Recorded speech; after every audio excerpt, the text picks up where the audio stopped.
Welcome back. Netflix did it again with another drama. This one is called Cinderella and the Four Knights, made in 2016, and it has 16 episodes. This is a K-drama. It has subtitles for those of us that need them. That's me. So let's get into it, shall we? All right, this series is about a girl who has many part-time gigs just to make ends meet because her stepmom is a jerk face and always taking advantage of her. And her dad is always working, so her part-time jobs, she delivers food. And someone was like, oh, I'm not gonna pay that girl. And she's like, oh, yeah. And so this other guy was like, oh my god, she's pretty legit. And that caught his attention. I was like, oh my gosh, I have a plan. And it's gonna be fantastic if this girl does it. He convinces her to be his fiance. But here's the thing.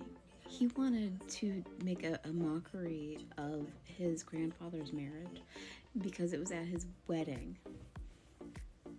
Talk about a dick move, right? But she was like, oh, like she was dressed up looking all pretty at the altar, which is weird to begin with.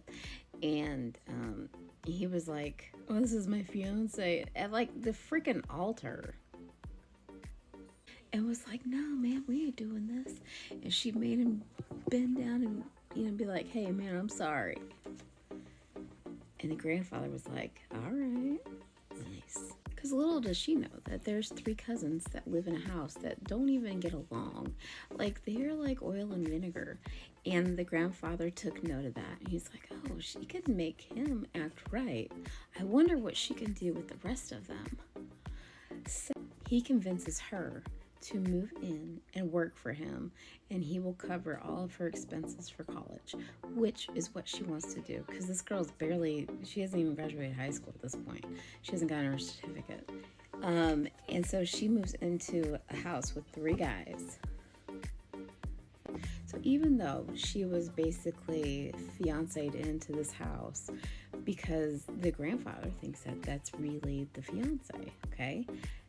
But here's the thing. The grandfather's like, you can't date anybody. That's my only rule. That's his one rule. If you break that, you're done. Because he knows that she doesn't belong in his family. So he was already like, no, this isn't even going to happen, even if you pretended to be the fiance. But you know what? Without that part, it wouldn't have been a fantastic show. And I highly suggest you watch it because it's really good. It's a good love story. And the girl that keeps pouting, pout one more time, girl.